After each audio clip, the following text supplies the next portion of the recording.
sentences. Oh,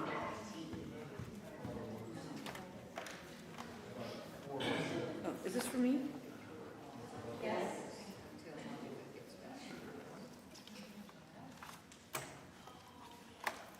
Leave that up there.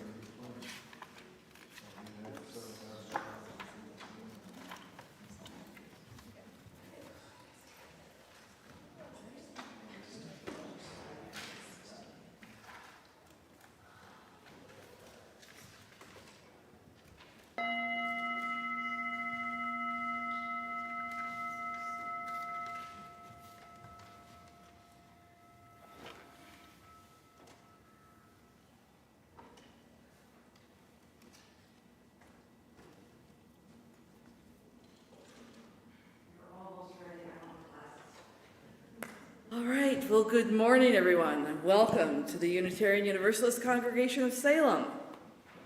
So glad that you are here, awake, and that you know better than I know that it is actually Sunday, not Monday. Monday's tomorrow.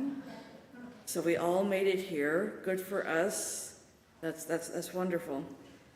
So I am Sara Pickett, your homilist today. Brenda Norval is your celebrant. Lorianne Schmidt and Grace Curran are going to do music. Jeff Minden is going to do AV. Doc Hadley, of course, made our slides. And you all are here and online, the most important people at all, to be part of this spiritual experience. And speaking of which, let's turn. We've been instructed to turn to camera 2, which is over here. Turn to camera 2 and wave a good morning. Jean is waving backwards to our folks online to make sure that we know that they are there and they know that we are here. Nice. Thank you. Reverend Monica, in case you is not aware, has started her well-deserved vacation this month. She will be back August 1st for meetings and so forth, and then next time in the pulpit will be August 16th. So that's great.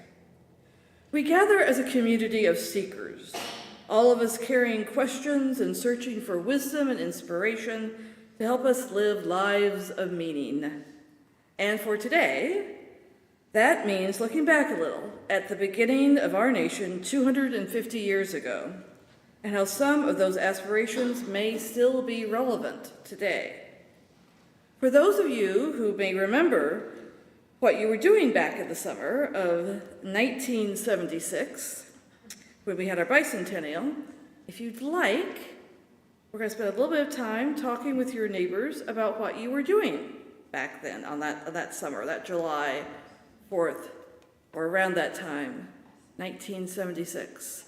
And for our friends online, I ask that if you would like to write something in the chat, and then Jeff is going to write those down, and those will be shared later on in the service. So let's take a couple of minutes, and then I'll ring the bell to bring you back.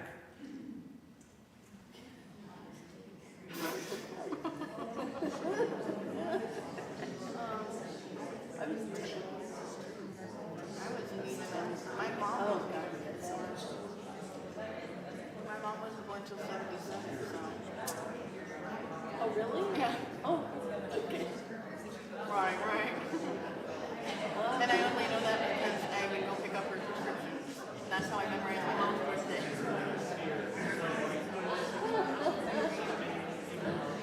5, 10, 77.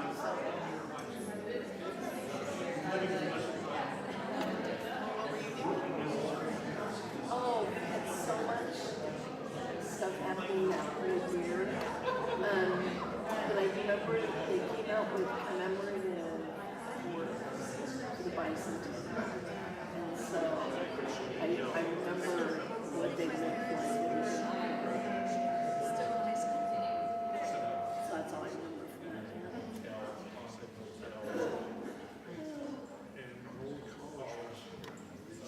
Thank you for coming back, and if you can continue those discussions with a lot more remembrances during our coffee hour after the service.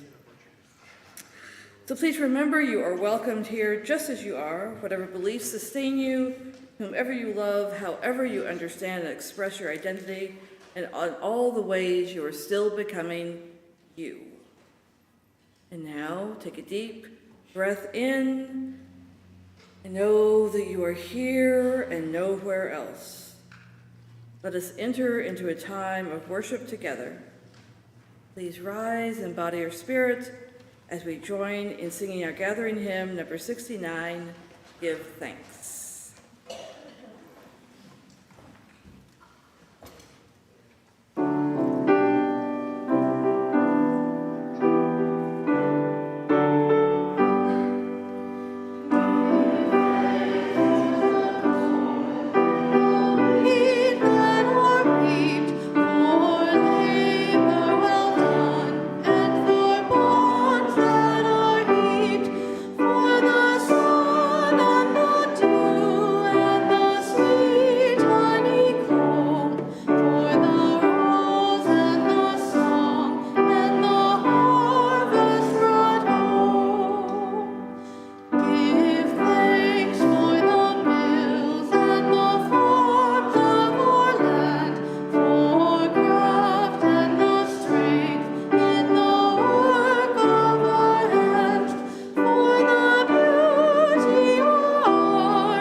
Into this home, we bring our hunger for awakening. We bring our compassionate hearts and a will towards justice. Into this home, we bring the courage to walk on after hard losses. Into this home, we bring our joy and gratitude for ordinary blessings. By our gathering, we bless this place. In its shelter, we know ourselves blessed.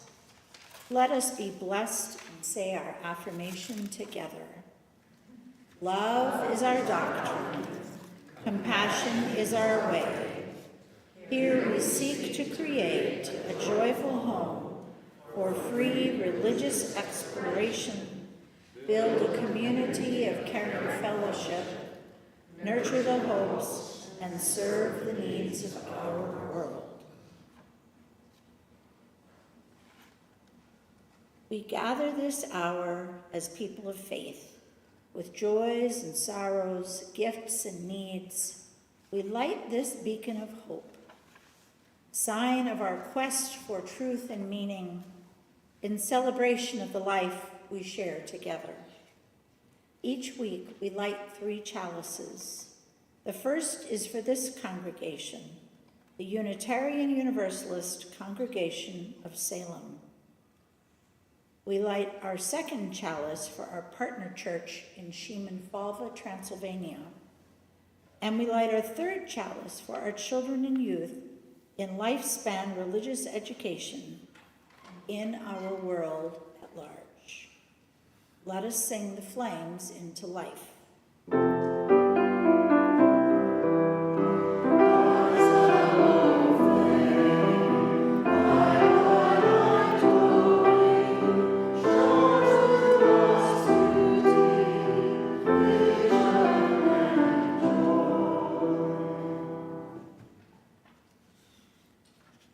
I remember 1976 like it was yesterday, when in actuality it was 50 years ago when I was 10 years old.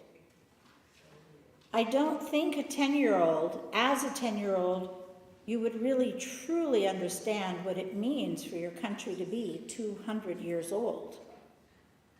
What I really remember was one of the ways that we celebrated America's 200th birthday in Girl Scouts.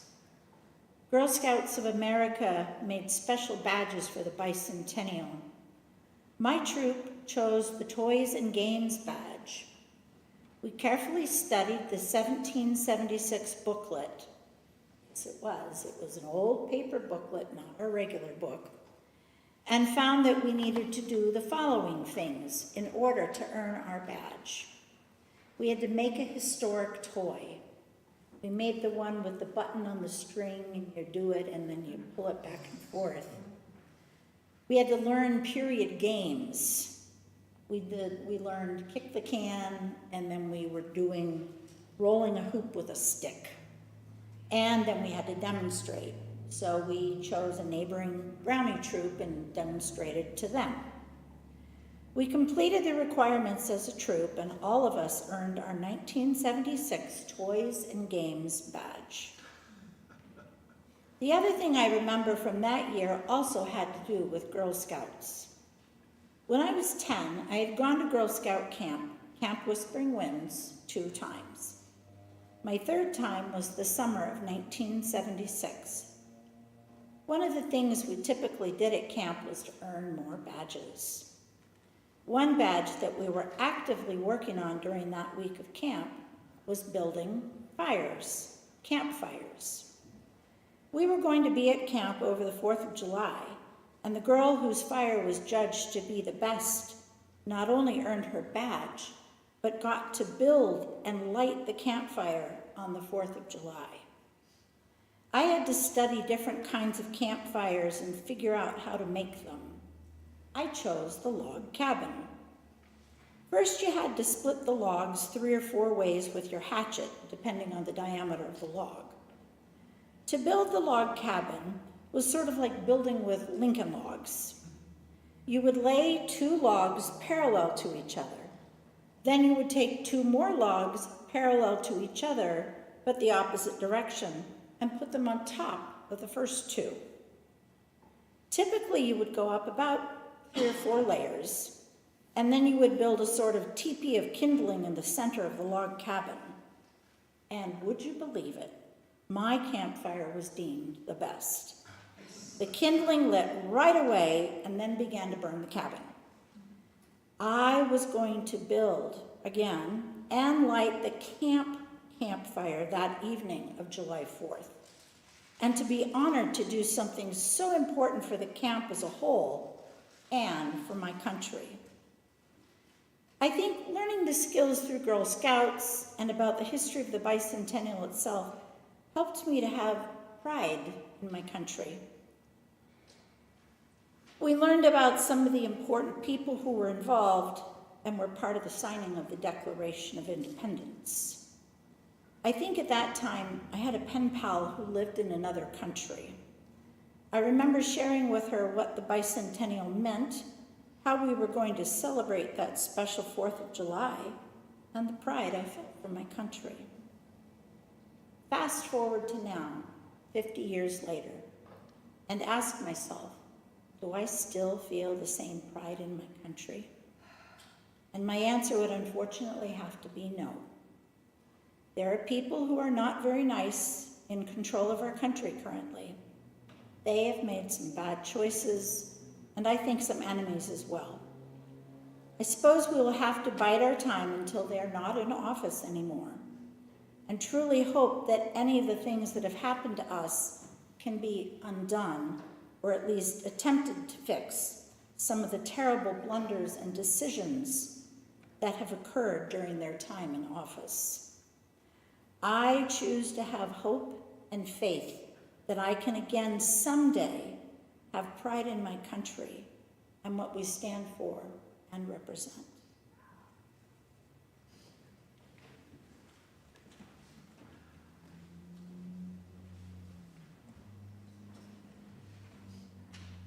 Good morning. I am Deanna. I'm a new Lifelines lay minister. We can be identified with our lavender stoles and badges. You can reach out to us by visiting the Lifelines table during coffee hour, or you can also reach out to us by using the contact information on the back of your order of service. Today we have one sorrow.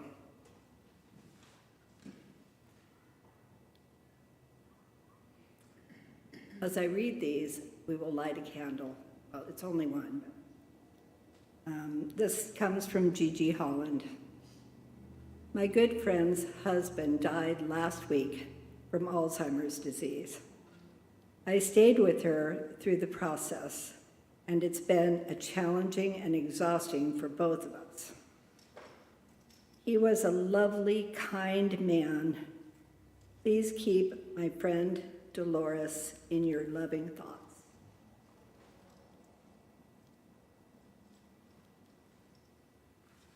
We light one more candle to remind us of the joys and sorrows that remain unspoken. You may also share your sorrows and joys by placing a stone in the vessel of water in the foyer just outside the sanctuary.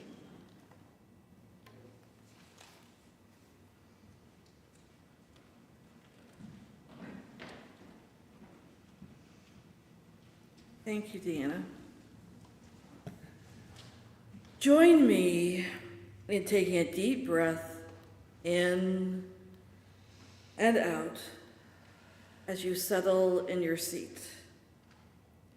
Maybe close your eyes and look deep within your heart and mind. This is your inner sanctuary, where your deepest beliefs, values, and truth reside.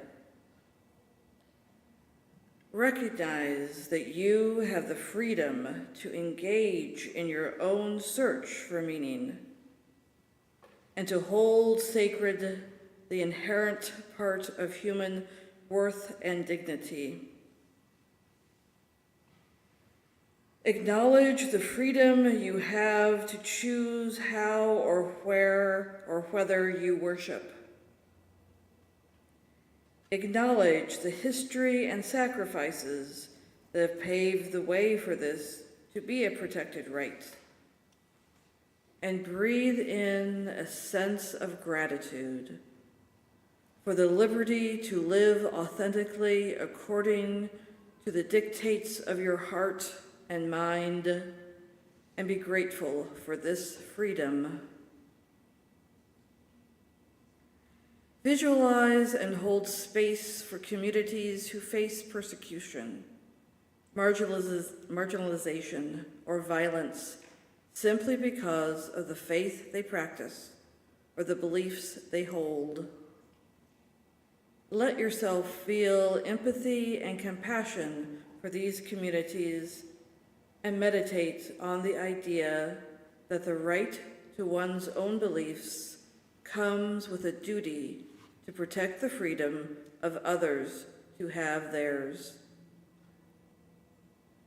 Now center your thoughts on the vision of a harmonious world where all have religious and spiritual freedom.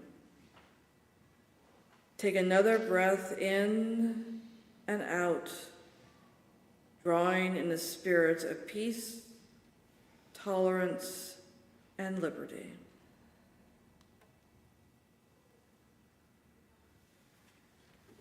Please come back to the room.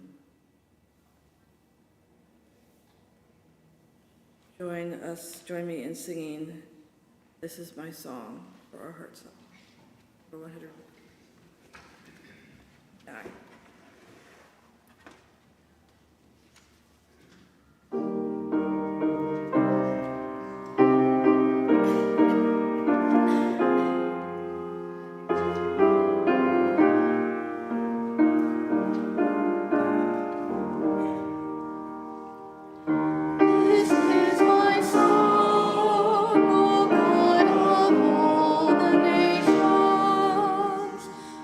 Song of peace.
to Bless the World by Rebecca Parker. Your gifts, whatever you discover them to be, can be used to bless or curse our world. The mind's power, the strength of the hands that reaches the reaches of the heart, the gift of speaking, listening, imagining, seeing, waiting. Any of these can serve to feed the hungry, bind up wounds, welcome the stranger, praise what is sacred, do the work of justice, or offer love. Any of these can draw down the prison door, hoard bread, abandon the poor, obscure what is holy, comply with injustice, or withhold love. You must answer this question: what will you do with your gifts? Choose to bless the world. The choice to bless the world is more than an act of will, a moving forward into the world with the intention to do good. It is an act of recognition, a confession of surprise, a grateful acknowledgement that in the midst of a broken world, unspeakable beauty, grace, and mystery abide. There is an embrace of kindness that encompasses all life, even yours. And while there is injustice, anesthetization, or evil, there moves a holy disturbance, a benevolent rage, a revolutionary love, protesting, urging, insisting that which is sacred will not be defiled. Those who bless the world live their life as a gesture of thanks for this beauty and this rage. The choice to bless the world can take you into solitude, to search for the sources of power and grace, native wisdom, healing, and liberation.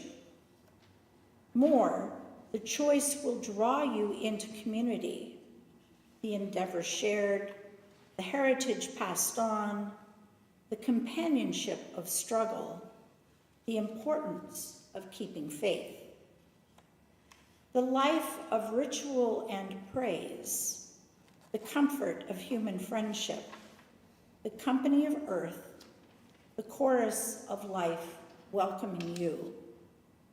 None of us alone can save the world. Together, that is another possibility, waiting.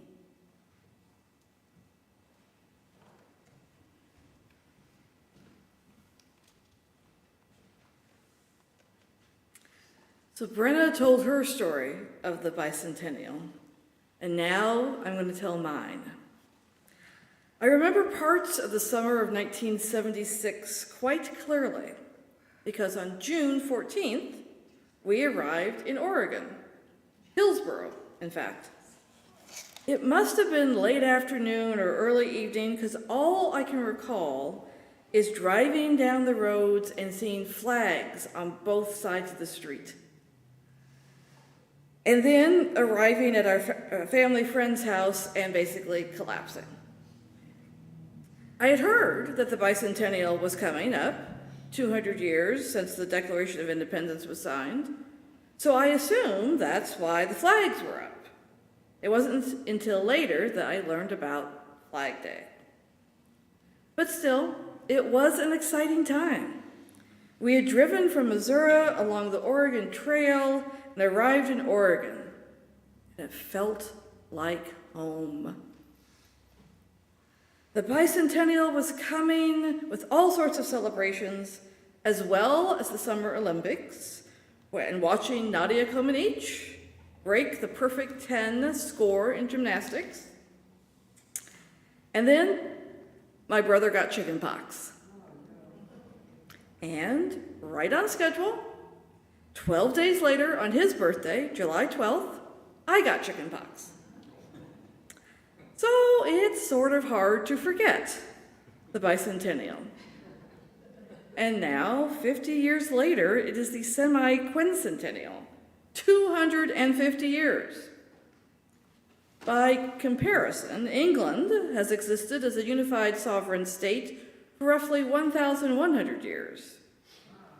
So some may say we are still relatively young as a nation. What is interesting about the USA as a nation is that it was intentionally created.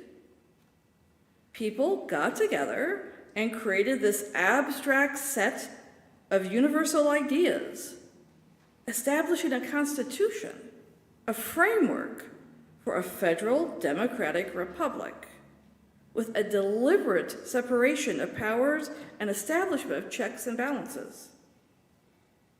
It was set up essentially as the great experiment. Can a group of people that have a shared belief in liberty, equality, representative democratic self-governance make a covenant to each other without the overhead of a single monarch or military dictatorship?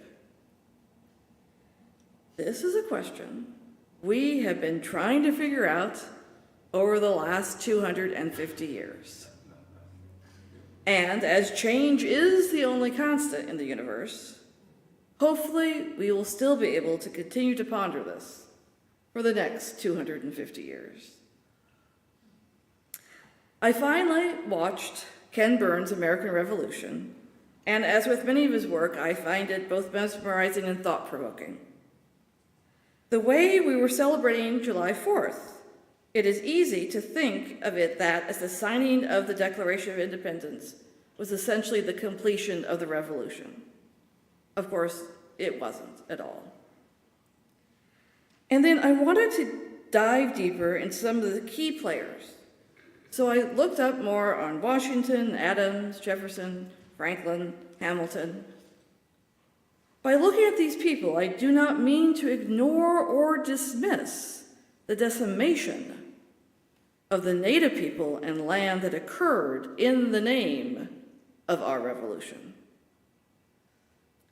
However, it is interesting to look again at these founding fathers, coming from both the perspective of what is occurring now in our country, as well as our Unitarian Universalist faith and knowledge that Adams, in particular, was essentially Unitarian. In a nutshell, here are some things that stood out for me. 1, how many of the founding fathers became independent in their teens through the deaths of one or both of their parents, or being sent off to work for some relative or other? That they essentially had to raise themselves and find their own guidance or mentors through education or experience.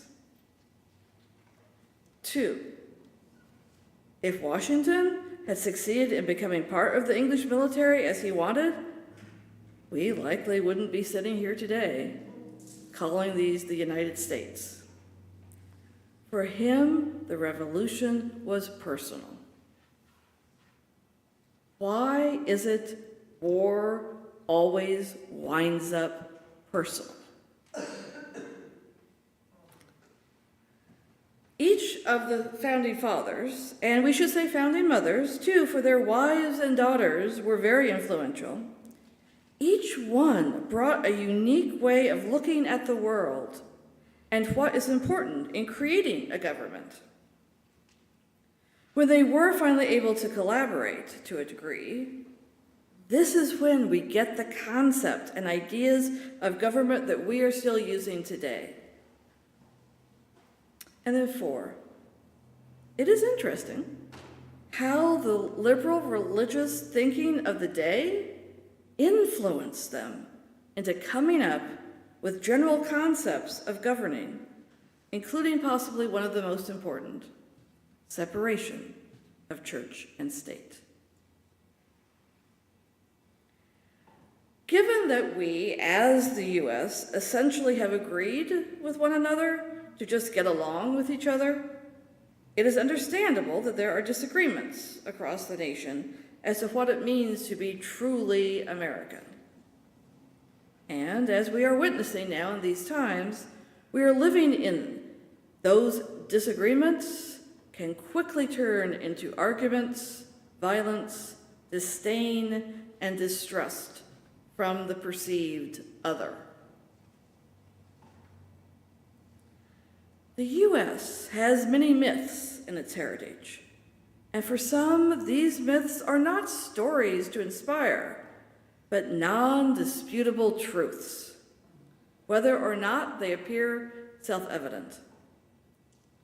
One of those truths is the myth of independence, in terms of I get to do things that I want to do, and the way I want to do them because I am an American. I am independent. But independent from what? From whom? Where is the line between independence and stubbornness, or selfishness, or even using your privileges at the expense of others? In these times of uncertainty, you may have noticed many former presidents speaking up more, showing solidarity and respect for one another, as well as the ideals of this nation. I find myself turning more and more to what they have to say as a beacon of light, a lighthouse, if you will, in the stormy seas. One past presidential couple actually, are the Obamas. Recently, I came across this blurb from part of an essay President Obama wrote for In Pursuit, USA. Abraham Lincoln understood, perhaps better than anyone, what it means to pull yourself up by your bootstraps and how personal liberty and self-reliance are at the heart of the American experience. But Lincoln also understood something else. He recognized that while each of us must do our part, work as hard as we can, and be as responsible as we can, in the end, there are certain things we cannot do on our own. There are certain things we can only do together. There are certain things only a union can do. That union is not simply a matter of law or accident of geography, but a moral commitment to make our fellow citizens, that we make to our fellow citizens and to our shared future. That democracies endure not only because of constitutions or armies, but because free people choose again and again to bind their fates together. That only by maintaining a sense of shared sacrifice and responsibility for ourselves and one another can we do the work that must be done in this country. And that is precisely when the climb is steepest that we relearn how to take the mountaintop as one nation and one people. That democracies endure because free people choose and again to bind their fates together with a shared sense of sacrifice and responsibility for all. So, too, don't we, as a covenantal liberal religious community, freely choose again and again to support each other both in life events and, as John Adams stated, not disturb the public peace or obstruct others in their religious worship? For me, I think the ideal stated in the Declaration of Independence is what keeps me wanting to stay in this country and keep working at it to get it right. It was created by dreamers, realists, financial planners, lawyers, liberal religious thinkers, and frustrated soldiers who grew from thinking only of themselves to thinking of others and of a nation.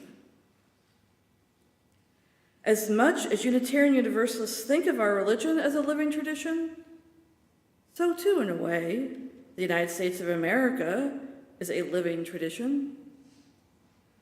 This means that there is room for growth, for discord, discernment, and growth again. I am at that age where I think at times, well, back in the day, we had it better because of this and that. And although this may be partly simply true and due to the aging process, there's also the fear that recent events are truly causing the past to have been more accepting, more tolerant, more hopeful. The important thing right now is to continue building the resilience muscle, to remember that because we have lived through more tolerant times, we will again. And now, the other half of the Obama presidential couple, Michelle Obama, who on June 18th, 2026, at the opening of the Obama Presidential Center in Chicago, stated, "Whether or not we use our voices to speak is a choice. Voting is a choice. Being a decent human being is a choice. Believing we still hold the power and build a country that reflects us all is a choice." 250 years ago, a group of people chose to create a nation. This nation. 233 years ago, a group of people made a choice to formalize the denomination of the Universalist Church of America in Philadelphia in response to the views of damnation and in favor of universal salvation. 201 years ago, a group of people made a choice to formally organize as a national denomination with the founding of the American Unitarian Association in Boston in response to anti-Trinitarian views. And 65 years ago, those two denominations made a choice to become what we now know as Unitarian Universalism, to support and assist one another on our spiritual journeys and living our shared values of interdependence, equity, transformation, pluralism, generosity, justice, and especially love for the sacredness in one another. As we look ahead to the next 250 years, we have a choice: to continue to support what is best in humanity and help heal a hurting world, or not. It is up to each of us to choose to bless the world with our gifts and our love. And I trust that we can and that we will. Blessed be.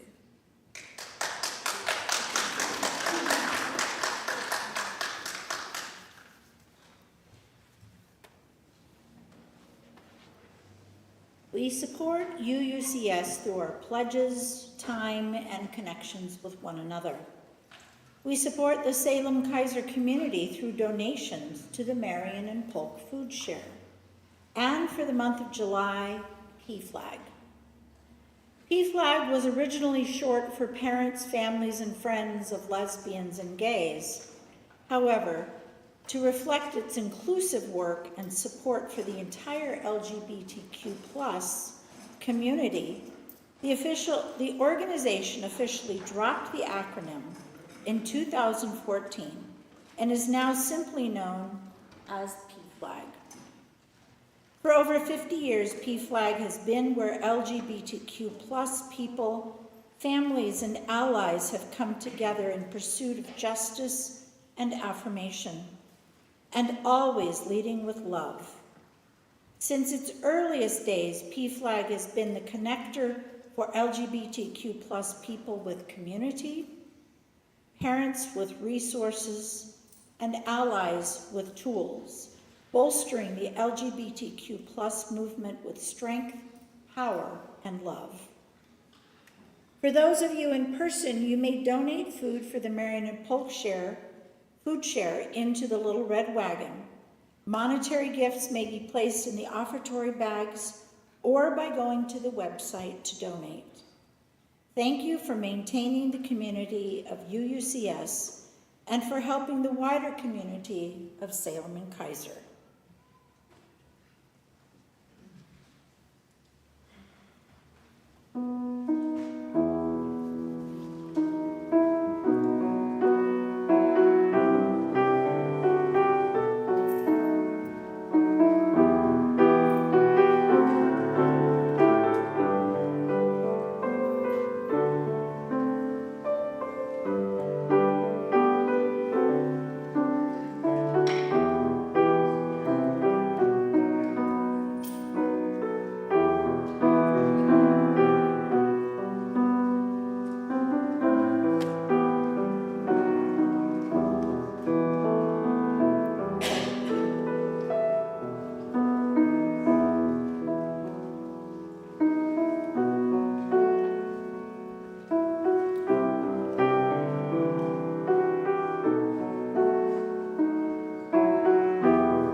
Will you please join me in saying the words to give thanks? To the work of this congregation, which is weaving a tapestry of love and action, we dedicate our many gifts, including these offerings.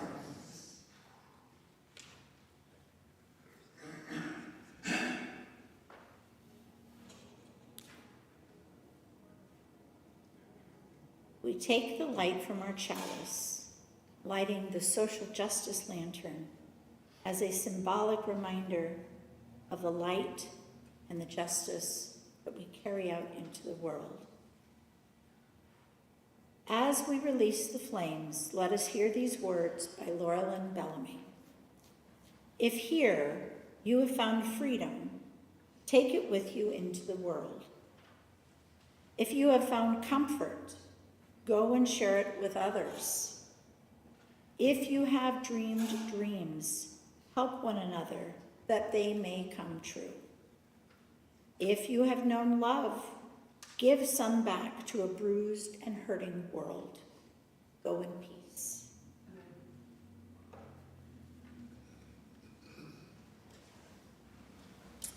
Alrighty, so no one online talked about the summer of 1976, so either they weren't born yet, or they had such a good time that it's just like all a fabulous blur. But you might check in with your friends and neighbors to see if 1976 was a memory for them. I have a few notes. I have notes all over the place. So, in case you noticed, it's July, which means it's summer, which means the organization of the coffee service is gone for July and August. And so when the idea that it is us who creates the coffee and cleans up afterwards, it's no more truer than starting today. It's a true fact. Anna Talley has offered to make coffee. I think she's doing that even as we speak. And Rachel Gosling has offered to come and help to clean up. However, if there's anyone also available that could help to clean up, that'd be greatly appreciated. And I think there's going to be possibly just like a sheet of paper out where it seems like the last couple of years people just like sign their names up or just show up. If you just show up that day, like, oh yeah, I'm going to help with coffee. That's great. That'd be fabulous. Thank you. So that's going on.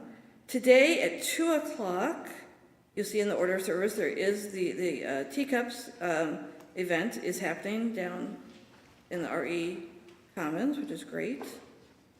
And then the big thing that Lorianne wanted to make sure that everyone knew about is you see on Saturday, July 11th, the Cascadia Conservatory presents The Interns.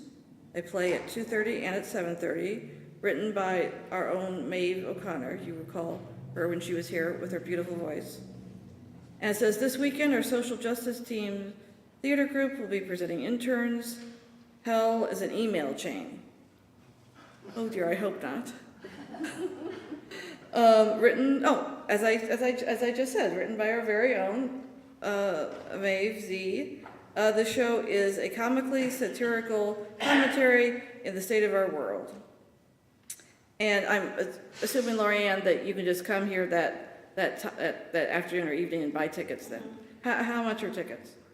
$12, and we are playing Friday the 10th at 7:30 and Saturday at 2:30 and 7:30. Okay. It's Cool. a really funny show. Nice. And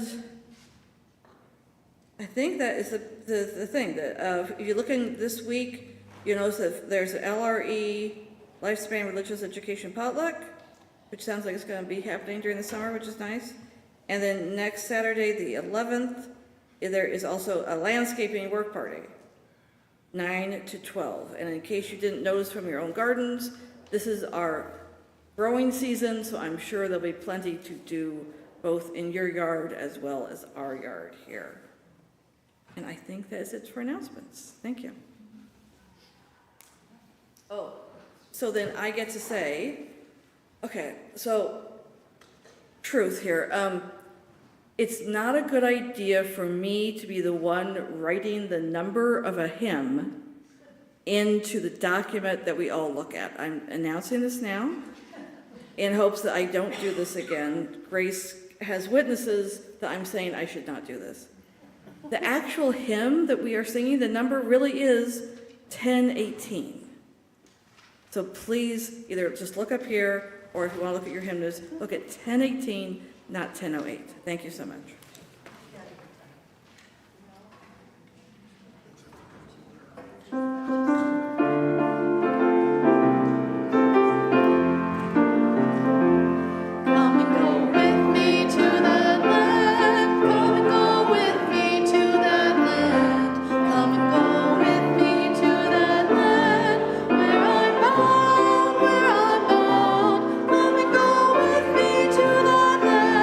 Come and go with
closing words.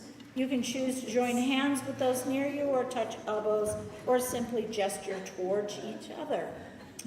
May faith in the spirit of life, hope for the community of earth, and love for the sacred in one another be ours now and in all the days to come. Blessed be.